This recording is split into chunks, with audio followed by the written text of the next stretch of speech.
जो हमारे दोस्त ममालिक हैं, उन्होंने जो हमारी कुछ मदद करनी थी, वो ये चाहते हैं कि वो सिर्फ़ कमिट ना करें, वो सिर्फ़ उसका वादा ना करें बल्कि वो इमदाद देना शुरू किया करें। ये उनकी मेरे ख़्याल में शायद एक कंडीशन रह गई है।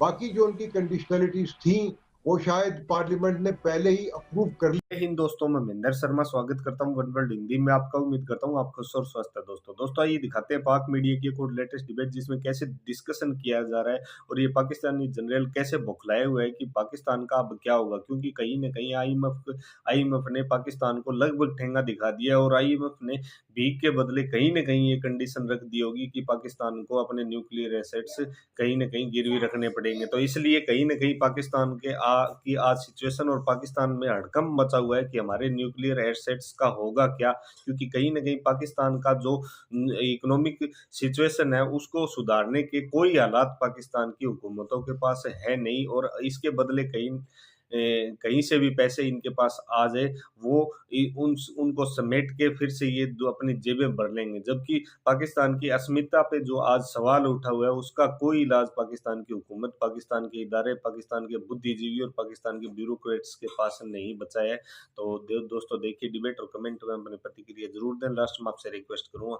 चैनल पर नए हैं तो चैनल को सबसे पहले सब्सक्राइब करें, लाइक शेयर कमेंट जरूर करें। दोस्तों जय हिंद, वंदे मातरम, भारत माता की जय। दोस्तों आपकी इजाज़त से जनरल जी साहब प्लीज, से एक हाँ, सवाल। बड़ा बड़ा। जनरल साहब, ये विफाकी वुज़रा कैसी बातें कर रहे हैं कि कोई आईएमएफ ऐसी मुतालबात कर रहा है कि कोई हमारे रॉन्ग लेंज या कोई ऐसी मिसाइल की बात की है? आपको समझ आ रही है इन बातों की?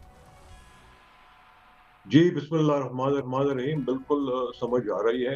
हम्म, देखिए हमारे जो एटमी असासे हैं और जो मिसाइल प्रोग्राम है, हम्म, उसके बारे में कुछ अफ़वाहें जो है, वो सोशल मीडिया के ऊपर गर्दिश कर रही थी और ख़ुसूसन जब एटॉमिक एनर्जी कमीशन के जो डायरेक्टर जनरल हैं, जब वो उन्होंने पाकिस्तान को विज़िट किया था।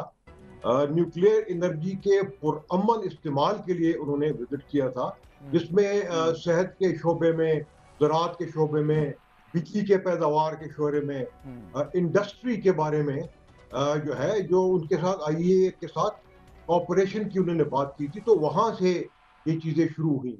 और मेरा ख़्याल नहीं है कि आईएमएफ ने जो है इसके प्रोग्राम में जो डिले है, वो उसमें इस तरह की कंडीशनैलिटीज़ लगा रहे हैं।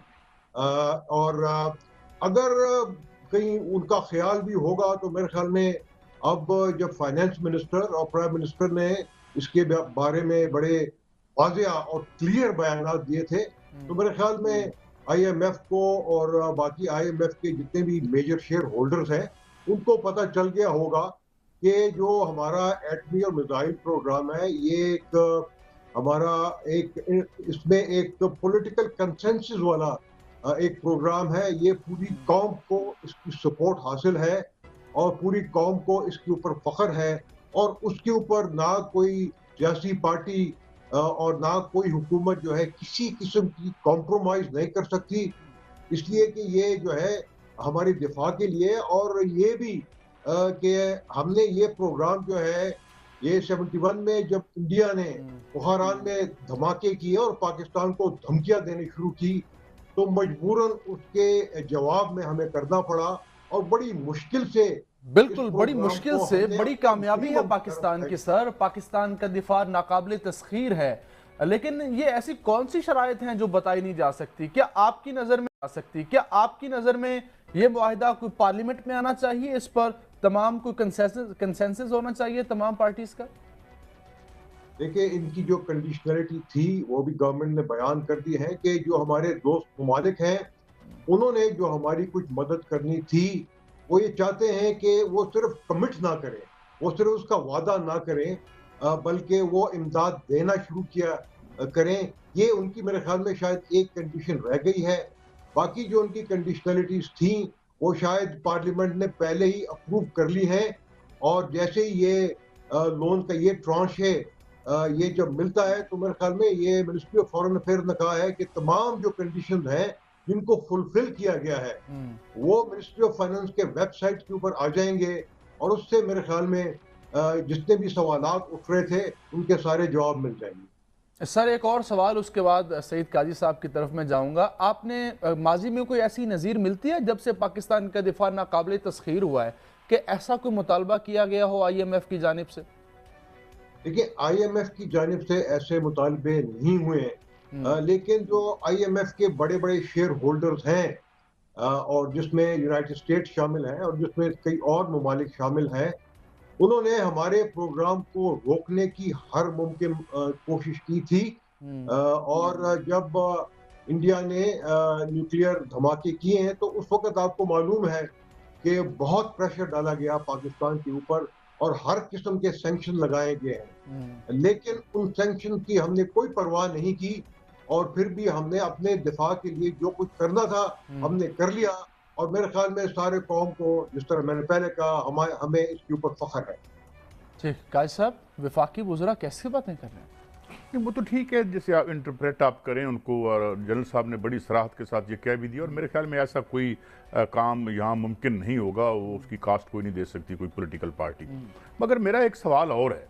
सवाल ये है कि अभी साथ रफीक साहब हमारे दोस्त हैं, भाई हैं, वो ये कह रहे थे कि जो हम एक कमज़ोर, मुझे समझ नहीं आती कि एक माशी तौर पर इंतहाई कमज़ोर मुल्क जो है, कभी हमने नहीं सोचा खुदा न खास्ता नवाज शरीफ साहब बैंक्रप्सी फाइल कर रहे हैं, अरे भाई ट्रिलियनर कह सकते हैं आप उनको, ख्वाजा साहब अल्लाह ताला हुन बरसता है। ये कैसा मुल्क है कि खुद भिखारी बन गया और प्राइम मिनिस्टर साहब कहते हैं ये हम तो भिखारी हैं, खुद वो बिलियनर हैं, खुद दे ओन वेरी वैल्यूएबल प्रॉपर्टीज इन दी किसी भी मुल्क में। ये पैराडॉक्स शायद मेरे जनरल साहब हमसे बड़े भी हैं, बुजुर्ग भी हैं, हमें ये समझाएं कि वो जो जाती और निजी मैशतें चलाते रहे अपनी, वो बिल गेट को शर्मा देती हैं, और जो हमारे मुल्क की मैशत है उसका बुरकस निकल जाता है। मैं आजिज हूं, मैं तो कहता हूं जनरल साहब से पूछिए। जनरल साहब आप समझाइए काजी साहब को। देखिए, ये मेरे ख्याल में एक उनकी एक ऑब्जर्वेशन है, ये वैलिड ऑब्जर्वेशन है कि अनफॉर्चुनेटली पाकिस्तान में हमारे लोग जो हैं वो टैक्स नहीं देते, और उसमें साथ साथ ये एक परसेप्शन है कि जितने भी हमारे लीडर्स हैं, उनके असासे जो हैं वो ज़्यादा हैं, होने नहीं चाहिए।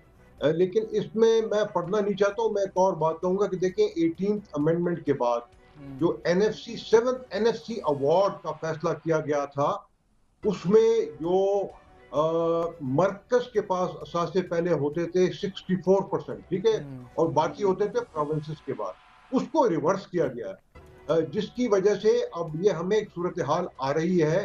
प्रोविंसेस के पास अभी बेतहाशा पैसा है, इतना पैसा है कि वो उसको इस्तेमाल नहीं कर सकते, और 30 जून के बाद बहुत सारा पैसा उनका लैप्स भी हो जाता है। उनकी रिस्पॉन्सिबिलिटी है कि वो वर्कर्स को वापस करें, क्योंकि उन्होंने डेवलपमेंट के काम करने होते हैं, दिफाई उनके खर्चे हैं, लोन्स की उनको वापसी करनी होती है। लेकिन अनफॉर्चुनेटली ऐसा नहीं हुआ। मेरे ख्याल में उसके ऊपर जरूर नजरसानी होनी चाहिए, और वो अगर नजरसानी होती है तो वो बेहतर होगा पाकिस्तान के माशी हालात के लिए। और IMF ने भी कई दफा इसकी तरफ इशारा किया है, वर्ल्ड बैंक ने भी इशारा किया है।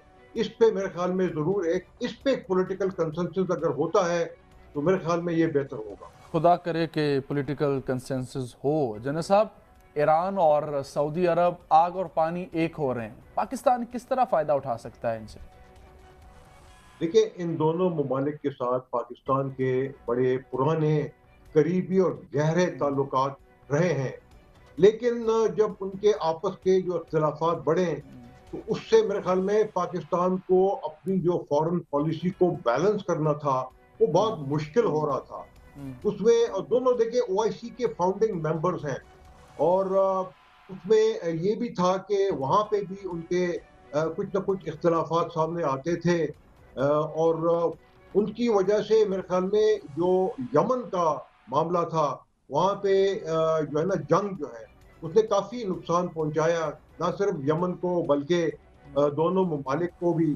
तो हम उम्मीद करते हैं कि इससे ना सिर्फ यमन की जो जंग है वो ख़त्म होगी, बल्कि दोनों ममालिक के करीबी ताल्लुकात के साथ पाकिस्तान को इन दोनों के साथ जो है मेरे ख्याल में अपने जो ताल्लुकात हैं वो बेहतर करने का मौका मिलेगा। ईरान पाकिस्तान का जो गैस पाइपलाइन है, उसको मेरे ख्याल में अभी जो है बार्टर ट्रेड की तरह उसको मेरे ख्याल में आगे बढ़ाने की ज़रूरत है। साथ साथ सऊदी अरेबिया ने बहुत सारे पाकिस्तान के अंदर जो इन्वेस्टमेंट के कमिटमेंट की है उसमें आसानी होगी, और उसमें जो कमिटमेंट गवादर के अंदर थी या सीपेक के अंदर थी और ईरानियन बॉर्डर के साथ थी, उस पे भी मेरे ख्याल में दोनों ईरान और सऊदी अरेबिया इन्वेस्टमेंट कर सकेंगे। और अगर दोनों मिलकर इन्वेस्टमेंट वहां पे करेंगे तो चाइना उसको मेरे ख्याल में उसको सपोर्ट करेगा। और आपको ये भी मालूम है कि चाइना ने एक बहुत ही पॉजिटिव रोल इसमें अदा बिल्कुल किया। सर, ये बीजिंग में मुआहिदा हुआ है। ये फरमाइएगा कि क्या कोई कोई नया वर्ल्ड ऑर्डर बन रहा है कि ये मुआहिदा बीजिंग में करवाया गया, रूस का मुआहिदा भी बीजिंग में तय है। ये फरमाइएगा क्या पाकिस्तान को अब नई खारजा पॉलिसी कोई देनी चाहिए, कोई नए पैरामीटर्स इसके तय करने चाहिए? और चाइना ने यह मुतालबा किया है कि जो $2 अरब का रोल ओवर करना है, तो पाकिस्तान खारजी महाज पर कहाँ देख रहे हैं आप? देखिए, बात यह है कि चाइना के साथ जो हमारे ताल्लुकात हैं वो हमारी जो म्यूचुअल अंडरस्टैंडिंग है और जो म्यूचुअल सपोर्ट है वो ना सिर्फ ये है कि गवर्नमेंट के दरमियान है, बल्कि दोनों ममालिक के जो अवाम है वो एक दूसरे के साथ बहुत करीब है। जिस तरह पाकिस्तान ईरान और सऊदी अरेबिया के साथ करीब है, दोनों एक दूसरे के ऊपर डिपेंड करते हैं नेशनली और इंटरनेशनली। और मेरे ख्याल में ये जो चाइना का रोल है रप्रोशमा करवाने में, और चाइना में अफगानिस्तान और पाकिस्तान के जो ताल्लुकात है उसमें भी इसी तरह का पॉजिटिव रोल अदा किया। तो इसमें मेरे ख्याल में सारी दुनिया